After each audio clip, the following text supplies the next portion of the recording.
How many times have you heard the statement, there's no good games to play? You've most likely said it yourself. You look at your game library at all the games you've beaten and played countless times, looking through the store and you can't find anything interesting. What happened? Why is there no good games? Well, the short answer is, there is, but that'd be a pretty boring video. So let's do a deep dive into this topic. What happened to all the good games? I want to take you guys back to a time before some of you were even born. The year is 2002. We've got PlayStation 2, Game Boy Advance. It was a beautiful time. I want you to listen to this short list of game releases from that year. Zelda Wind Waker, Jet Set Radio Future, Tony Hawk Pro Skater 3 and 4, Kingdom Hearts, Metroid Prime, Morrowind, Vice City, Super Smash Melee, Medal of Honor Frontline, Warcraft 3, Super Mario Sunshine, SOCOM, Crash Bandicoot, Sly Cooper, Hot Pursuit 2, Spyro, Ratchet & Clank, Splinter Cell, Marvel vs. Capcom 2, Pokemon Ruby and Sapphire. 20 games from the same year. 20 amazing games, all beloved classics. And 2002 wasn't special or something. You could do this with virtually any year from the 2000s. Year after year, big companies were putting out these big selling games that were also great at the same time. You see, in the times before digital, your game had to be good. If it wasn't,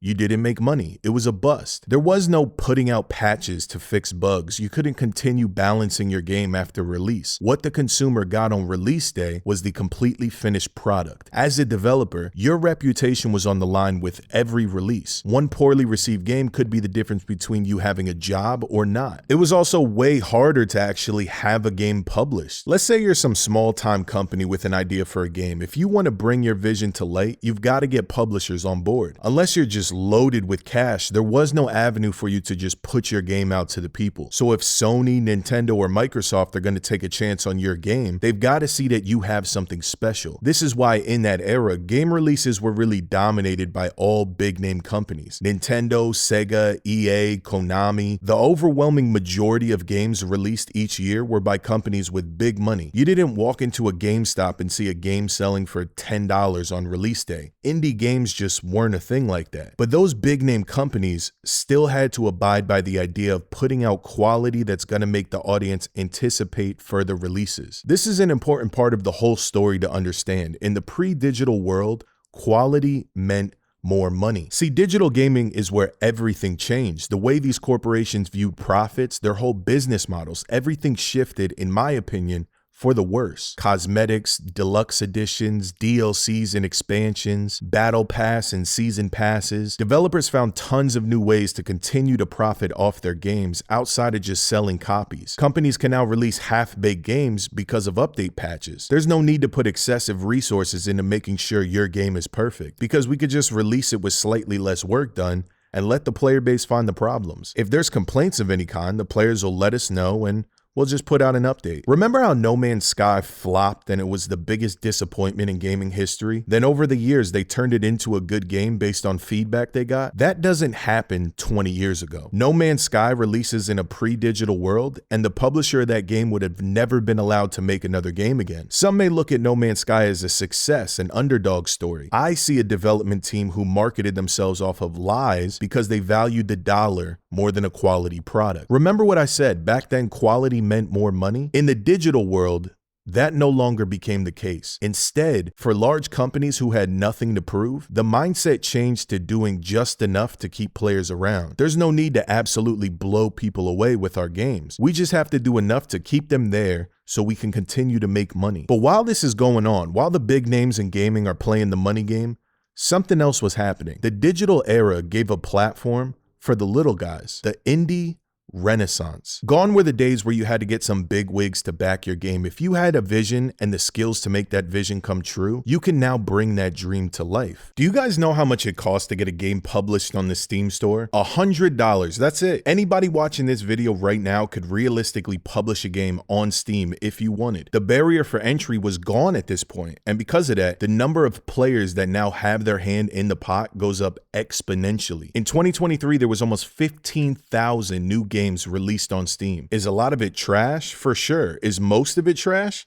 Probably, but with the sheer quantity of games that are able to be released in the digital world, there's bound to be great ones in there as well. A game like Vampire Survivors is a game that comes to mind when I think of modern games that I really enjoy that couldn't have been released 20 years ago. Vampire Survivors would have never gotten the green light from Sony or Microsoft in that era, but because of the new age indie revolution, it got released and became one of the most critically acclaimed games on the platform with over 200,000 overwhelmingly positive reviews. And there's an endless list of games like this. Little startups, small man teams of people that may not have the resources to make these billion-dollar games, but they have incredible concepts. Gone are the days where all the best games of the year are big-name titles. That list I shared earlier of all those bangers released in 2002, you gotta understand that things like that are never gonna happen again. And that's okay. We may get a handful of big budget games each year that are good games, but it'll never be what it was in prior eras because those big companies are too focused on milking titles. Overwatch, Warzone, Destiny, these companies don't need to worry about giving you incredible products year after year. Live service games have changed the culture for AAA companies where now they don't have to give you games consistently. There's no need to come up with new ideas. Once they find one or two that gain traction, they continue to put assets into those for years on end until the money machine slows down, then it's off to the next one. It's the little guys who are the ones that are keeping annual releases propped up. If you compile a list of the 20 best games from any of the recent years, most of the titles that'll pop up are the indie guys, the first-time developers, companies that don't have extensive track records, because they're the ones that still have something to prove with every release. And you can feel that motivation in the quality of games that they're putting out. So yeah, there are good games being made, but why do so many people think there's not? I think there's a couple of reasons for it. The first one being marketing. Let me ask you, when Ori and the Will of the Wisps came out, did you see a bunch of commercials for it? You guys ever see an ad for the Stanley Parable? Probably not. These games being made by smaller companies rely heavily on word of mouth. Most of them still have marketing budgets, but when you don't have millions of dollars to put into advertising, you gotta make do with what you got. This is where stuff like creators and game reviewers come into play. These are important in not only letting the consumer know about new games, but also whether a game is gonna be worth your time or not. If you're not out here scouring YouTube to find reviews and chats about upcoming games, there's going to be lots of stuff that slips past you completely. But even if you are doing this, there's still going to be games that you may never even hear of. Maybe a game just never picks up any traction like it needs to, so there's not much content out there on it. While indie developers now have the gift of being able to release freely, they also have the curse of not being big enough to get their product in front of everybody they want. Another reason people may think there's not any good games to play is because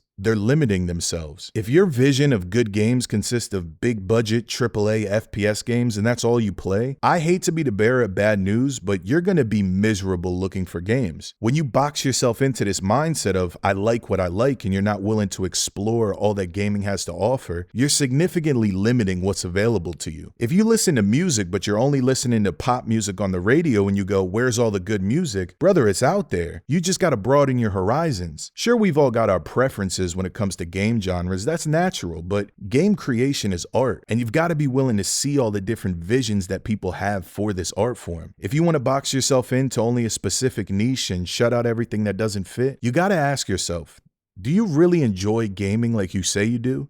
Or do you just like that one specific aspect of it? Thank you for listening, like and subscribe, or don't.